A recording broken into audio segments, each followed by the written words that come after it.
بسم اللہ الرحمن الرحیم۔ السلام علیکم، میں ہوں محمد عثمان اور آپ دیکھ رہے ہیں پروگرام حرف راز اور مقبول جان کے ساتھ۔ ناظرین، تاریخ میں پہلی بار امریکہ نے بھارت کو مورد الزام ٹھہرایا ہے، اور مورد الزام بھی اس بات کا کہ اقلیتوں کے لیے بھارت خطرناک ترین ملک بن چکا ہے۔ یہ وہ بات ہے جو امریکی محکمے کی رپورٹ میں کہی گئی ہے اقلیتوں کے تحفظ کے حوالے سے۔ اب اقلیتوں کے حوالے سے بھارت کیوں خطرناک ملک بن چکا ہے، گزشتہ 2 سال کے واقعات آپ کے سامنے ہیں۔ ساتھ ہی ساتھ پوری عرب دنیا مسلمانوں کے خلاف روا رکھے گئے سلوک پر بھارت کے خلاف بیانات دے رہی ہے۔ تازہ مثال کویت کی کابینہ کی ہے کہ جس نے بھارت کی بھرپور مذمت کی ہے۔ کیا اس ساری صورتحال میں بھارت کو سبق حاصل کرے گا؟ کیا مسلمانوں اور دیگر اقلیتوں کے ساتھ اس کے سلوک میں کوئی بہتری آئے گی؟ یہ ہے آج کا ہمارا پہلا موضوع۔ پروگرام کے دوسرے حصے میں ہم بات کریں گے افغانستان کی۔ کیا امریکہ اور طالبان معاہدے کے بعد اس پر عمل درآمد کس حد تک جاری ہے، اور اب شرکت اقتدار کا کیا فارمولہ طے پا رہا ہے، اور طالبان کب اقتدار سنبھال لیں گے؟ اور پروگرام میں ذکر ہوگا مشن اسار کا، اور الخدمت پاکستان ویمن ونگ کی جو سربراہ ہیں وہ ہمارے ساتھ لائن پر موجود ہوگی، ان سے بات کریں گے۔ بڑھتے ہیں اپنے پہلے سیگمنٹ کی جانب۔ اور یہ صاحب، بھارت کو پہلی بار امریکہ کی جانب سے تنقید کا سامنا کرنا پڑا ہے۔ کیا بھارت اس سے کوئی سبق حاصل کرے گا؟ کیا بھارت کے سر پہ کوئی جوں رینگے گی؟ کیا ہوگا؟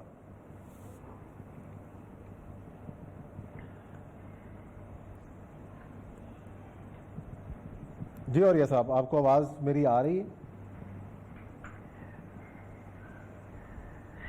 دیکھیں، یہ جو رپورٹ ہے یہ ہے United States commission on international religious freedom. اچھا، یہ کافی عرصے سے امریکہ کے اندر ایک بڑا جی بالکل آ رہی عثمان صاحب، آ رہی، ہاں جی۔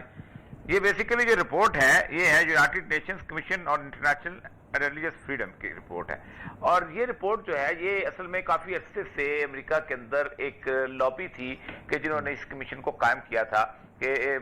دنیا کے بہت سارے ممالک ایسے ہیں جس میں لوگوں کو ریلیجیس فریڈم میسر نہیں ہے، اور اس کے اندر پاکستان کے بارے میں بھی گفتگو ہوتی ہے، دوسرے لوگوں کے بارے میں گفتگو ہوتی رہتی ہے، لیکن بھارت ہمیشہ سے جو ہے وہ ایک لاڈلا بچہ رہا ہے۔ ایمنسٹی انٹرنیشنل ہو، ہیومن رائٹ واچ ہو، کوئی اور ہو، ہر جگہ ان کو ظلم نظر آتا تھا، لیکن بھارت کا کشمیر کے اوپر کوئی ظلم نظر نہیں آتا تھا۔ یہ اس سے پہلے ہیومن رائٹس کی رپورٹ آ چکی ہوئی ہے انڈیا کے خلاف، جو جنیوا میں ان کا بیسک اقوام متحدہ کا وہ ہے وہ، لیکن یونائٹڈ نیشنز کی بات اور ہوتی ہے۔ یونائٹڈ اسٹیٹس جو کہ بہت ساری چیزیں ڈٹرمن کرتا ہے، اور جو وہ ڈٹرمن کرتا ہے اس سے آگے جو چیزیں جو ہے وہ آگے نکلتی ہیں، اور وہی اصل میں امپلیمنٹنگ فورس ہے۔ یونائٹڈ نیشن تو صرف گفتگو کر کے، رپورٹیں دے کے، تقریریں کر کے بعد میں آرام سے بیٹھ جاتے ہیں، چائے پیتے ہیں اور آرام سے رات کو جا کے سو جاتے ہیں۔ لیکن امریکہ کا مسئلہ جو ہوتا ہے کہ امریکہ میں اگر کوئی اس طرح کا تھنک ٹینک جو ہے وہ بات کرے تو اس کا مطلب یہ ہے کہ he want to influence the policies of the America, اور اسی لیے انہوں نے بیسیکلی کہا it is suggested the strengthening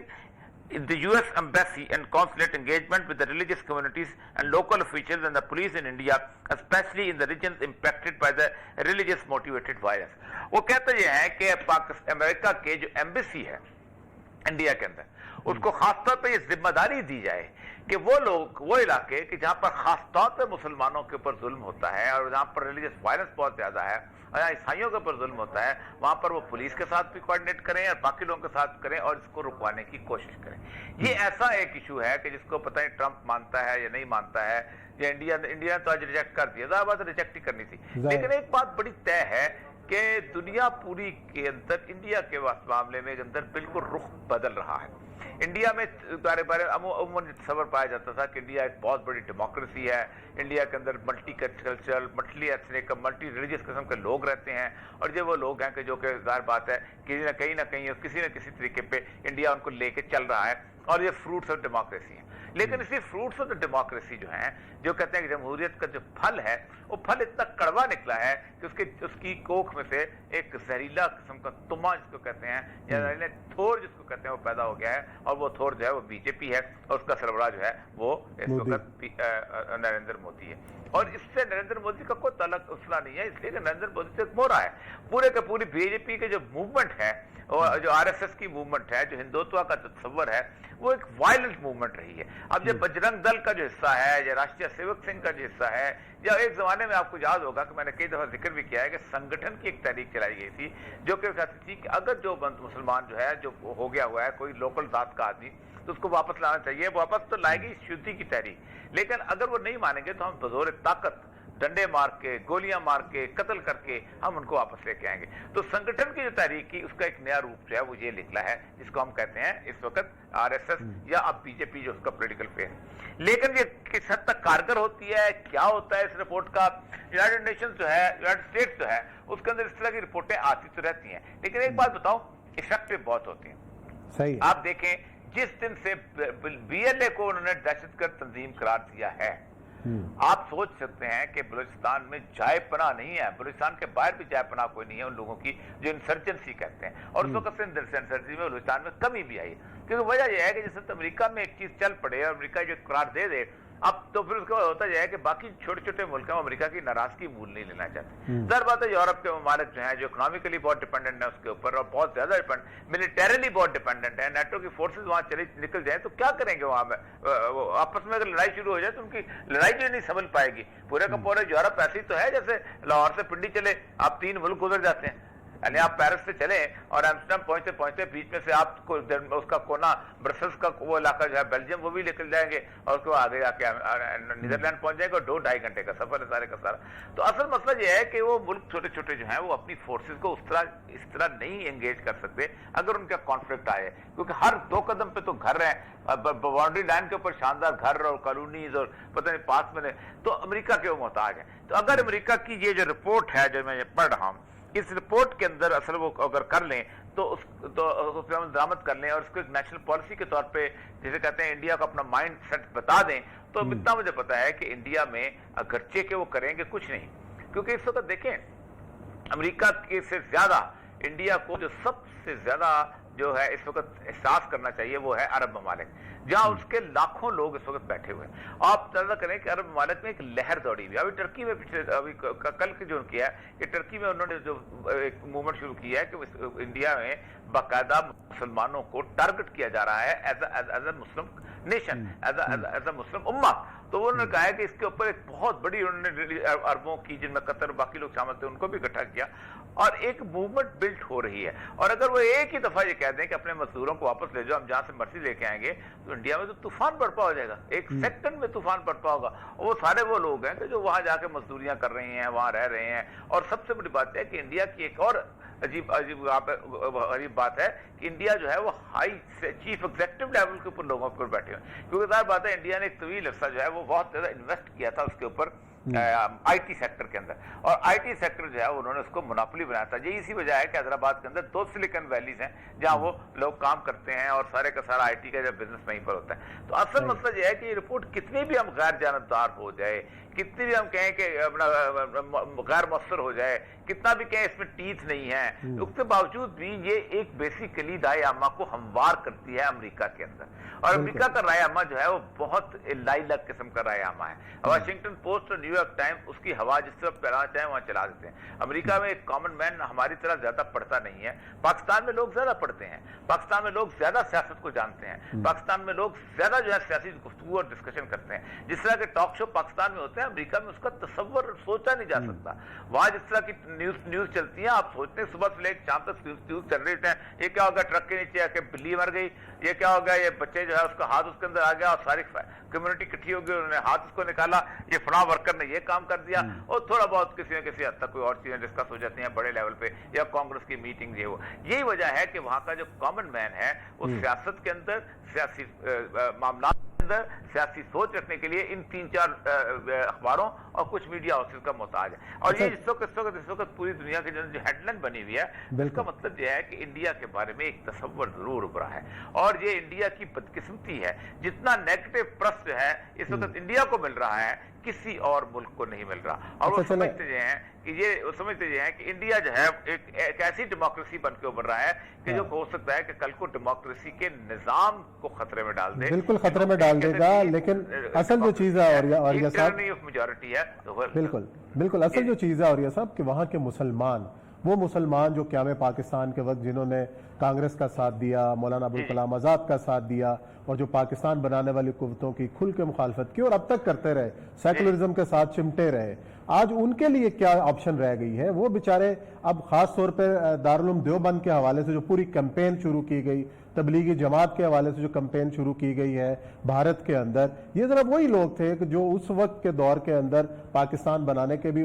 کہا جاتا ہے کہ مخالفت کرتے رہے، ہمارے علماء بھی بہت بڑے بڑے تھے، تو آج وہ جو لوگ ہیں اب ان کے پاس کیا آپشنز رہ گیا وہاں پہ؟